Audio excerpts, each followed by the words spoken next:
ଏବେ ମଧ୍ୟ ଓଡ଼ିଶାର ଦକ୍ଷିଣ ଏବଂ ଦକ୍ଷିଣ ପୂର୍ବ ବଙ୍ଗୋପସାଗରରେ ଯେଉଁ ଲଘୁଚାପ ସୃଷ୍ଟି ହୋଇଥିଲା ସେଇଟା 930 କିଲୋମିଟର ଦୂରରେ ଅଛି ଓଡ଼ିଶାର ଇଷ୍ଟ କୋଷ୍ଟ ଠାରୁ ଏବଂ ଏହା ପଶ୍ଚିମ ଏବଂ ଉତ୍ତର ପଶ୍ଚିମ ଦିଗକୁ ଧୀରେ ଧୀରେ ମାତ୍ର 6 କିଲୋମିଟର ବେଗରେ ଗତି କରୁଛି। ତେଣୁ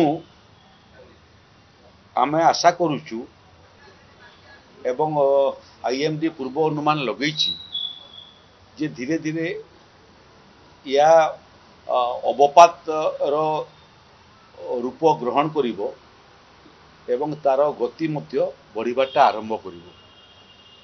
ସେ କ୍ରମରେ ଗତକାଲି ଆମେ ଯେଉଁ ପୂର୍ବ ଅନୁମାନ ଆପଣମାନଙ୍କୁ ଦେଇଥିଲୁ ସେଥିରେ କିଛି ପରିବର୍ତ୍ତନ ମଧ୍ୟ ଆସିଛି।